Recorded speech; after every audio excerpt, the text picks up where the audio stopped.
conquérant. Je suis un conquérant. Je suis un conquérant. Alléluia. Je suis un conquérant. Alléluia. Bonsoir chers internautes, tout est grâce, tout est grâce. Alors ce soir, nous poursuivons notre interview 10 minutes avec l'évangéliste sur le thème « La grâce est disponible » du livre de Genèse en son chapitre 27, du verset 1 à 23.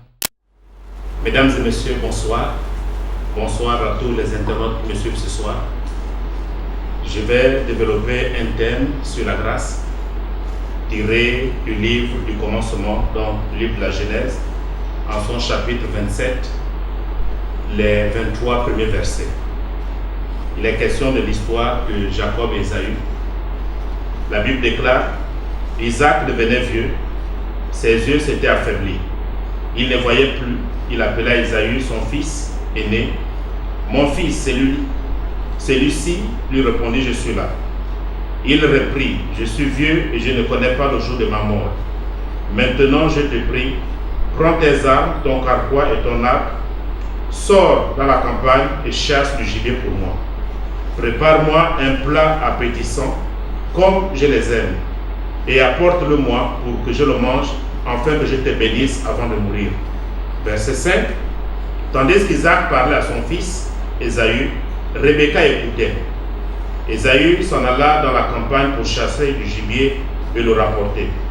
Rebecca dit à Jacob son fils: j'ai entendu ton père dire à Ésaü, ton frère, apporte-moi du gibier et prépare-moi un plat appétissant pour que je le mange et je te bénirai devant le Seigneur avant ma mort. Maintenant, mon fils, écoute-moi. Voici ce que je t'ordonne. Va me chercher 2 bons chevreaux du troupeau, je te prie. J'en ferai pour ton père un plat appétissant comme il les aime. Tu l'apporteras à ton père pour qu'il le mange, afin qu'il te bénisse avant sa mort. Jacob répondit à Rebecca, sa mère: Ésaü, mon frère, est venu, tandis que ma peau est lisse. Peut-être mon père me tâtera-t-il, et il croira que je me suis moqué de lui. Ce n'est pas une bénédiction, mais une malédiction que je ferai venir sur moi. Sa mère lui dit: que cette malédiction soit sur moi, mon fils. Écoute-moi seulement et va me chercher les chevreaux. Il alla les chercher et les apporta à sa mère. Sa mère prépara un plat appétissant comme son père les aimait. Ensuite, Rebecca prit les vêtements d'Ésaü, son fils aîné, les plus beaux qu'elle avait à la maison, et elle les fit mettre à Jacob, son fils cadet. De la peau des chevreaux, elle couvrit ses bras, ainsi que son cou, qui était lisse. Puis elle mit le plat appétissant et le pain qu'elle avait préparé dans les mains de Jacob, son fils. Verset 18. Il vint vers son père et dit: Père. Celui-ci répondit: je suis là. Qui es-tu, mon fils? Jacob répondit à son père: je suis Ésaü, ton premier-né. J'ai fait ce que tu m'as dit. Lève-toi, je t'ai prie. Assieds-toi et mange de mon gibier, afin que tu me bénisses. Isaac dit à son fils: comme tu l'as vite trouvé, mon fils. Il répondit: c'est que le Seigneur ton Dieu l'a fait venir au-devant de moi. Isaac dit à Jacob: approche, je te prie, que je te tâte, mon fils, pour savoir si tu es bien mon fils Ésaü. Jacob s'approcha d'Isaac, son père, qui le tâta et dit: c'est la voix de Jacob, mais ce sont les bras d'Ésaü. Verset 23 enfin. Il ne le reconnut pas, parce que ses bras étaient velus comme ceux d'Ésaü, son frère, et il le bénit. C'est une histoire assez claire qui nous révèle la grâce du Seigneur qu'il accorde à l'humanité. Donc ici, il est question d'Isaac et de ses 2 fils, Ésaü et Jacob, et de sa femme Rebecca. Ésaü était un pêcheur, était un chasseur habillé, et il était aimé de son père. Alors que Jacob n'avait pas une grande importance aux yeux de son père, mais il était aimé de sa mère. Et donc, Isaac est sur le point de mourir. Il va donc appeler son fils aîné pour lui dire: mon fils, je suis sur le point de mourir. mais je voudrais que tu me chasses un gibier et que tu prépares un mets comme tu sais le faire, afin que je te bénisse avant de mourir. Mais pendant que Isaac s'adressait à Ésaü, Rebecca était là et l'écoutait. Et Ésaü va prendre donc son arsenal et va se diriger dans les champs. Et pendant ce temps, Rebecca va ordonner. Elle va dire, je t'ordonne d'aller dans le troupeau et de prendre 2 chevaux et apporte-les-moi. Mais ce qui est intéressant dans cette histoire, c'est que Jacob se pose quand même des questions. Et c'est là le nœud du problème, en disant, Ésaü, mon frère, est venu, alors que moi, ma peau est lisse. Et donc, si mon père découvre que ce n'est pas Ésaü, ce n'est pas une bénédiction que je recevrai, mais une malédiction. Écoutez la réponse de Rebecca. Rebecca va prendre l'engagement en lui disant que cette malédiction retombe sur moi. Fais ce que je te demande de faire. Et sur le point, Jacob va obéir. Jacob va avoir foi à sa mère Rebecca. Et Jacob va aller derrière, tout bonnement, prendre 2 chevaux.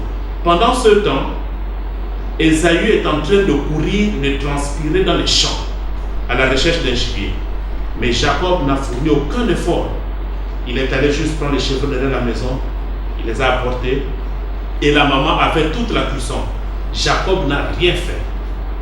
Et après cette cuisson, Rebecca va aller donc chercher les vêtements d'Ésaü. Il va revêtir Jacob, et il va prendre la peau des bêtes pour revêtir ses bras et son cou, et elle va demander à son fils d'aller vers son père. Regardez la scène. Jacob arrive. Il dit, Père, je suis là. Le père pose la question, qui es-tu? Il déclare que je suis Ésaü, ton premier fils. Est-ce une vérité ou un mensonge? Un mensonge.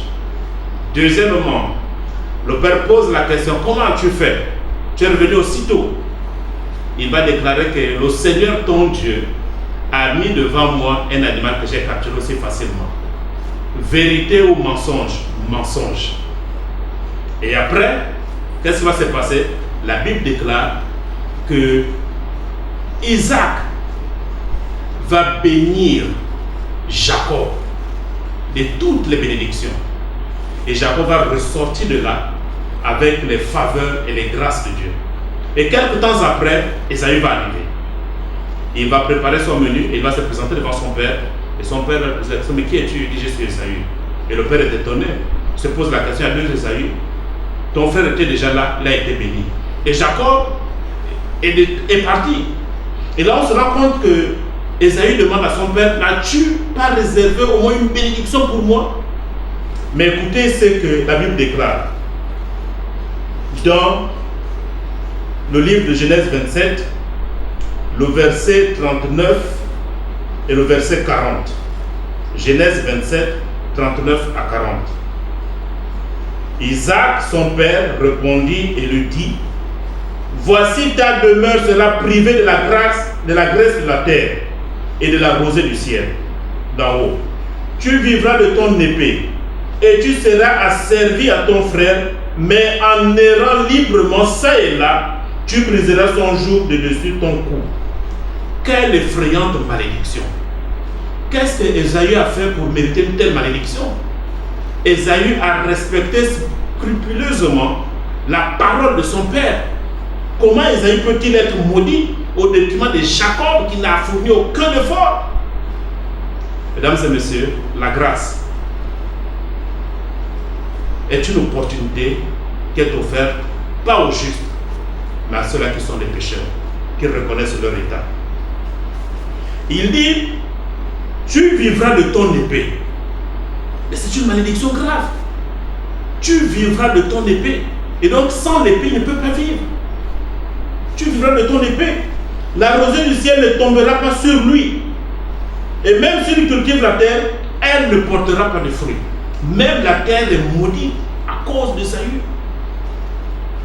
Quelle effrayante malédiction que Ésaü vient de prendre. Et quand vous poursuivez, le père dans l'histoire dépeint l'image de Dieu. Et Rebecca, c'est l'image de Jésus. Ésaü, c'est l'image de l'homme qui veut recevoir des bénédictions par ses propres forces, par son habileté, par sa sagesse. Et Jacob, c'est l'image d'un homme qui entre en possession des bénédictions sous la conduite et la responsabilité de Jésus.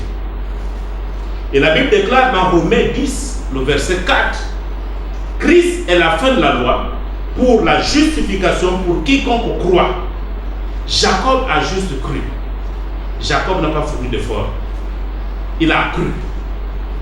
Malgré le mensonge qu'il avait prononcé devant son père, la Bible déclare que Jacob a été béni. Cette malédiction retombait sur qui? Sur Rebecca, sa mère. Et donc, mesdames et messieurs, personne ne peut venir à Dieu par ses propres efforts. Personne. Personne ne peut venir à Dieu par tes propres efforts. Et Jean 14, verset 6 déclare, Jésus lui dit, je suis le chemin, la vérité et la vie. Nul ne vient au Père que par moi. Que dira-t-on donc de la femme samaritaine, de la femme prise en flagrant délit d'adultère, du brigand à la croix, du publicain, du paralytique au bord de la piscine de Bethesda? Quel effort ont-ils fourni pour obtenir la grâce? Ils n'ont fourni aucun effort. Ils ont juste cru. Et la grâce leur a été servie.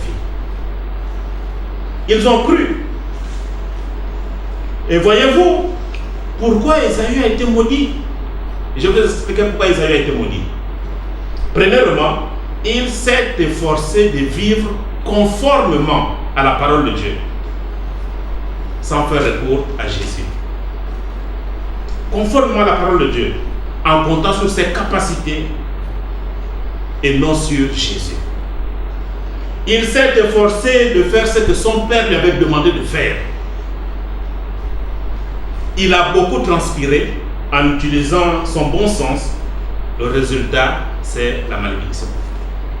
Personne ne peut parvenir à Dieu au travers du respect de la parole si Jésus n'est pas au centre.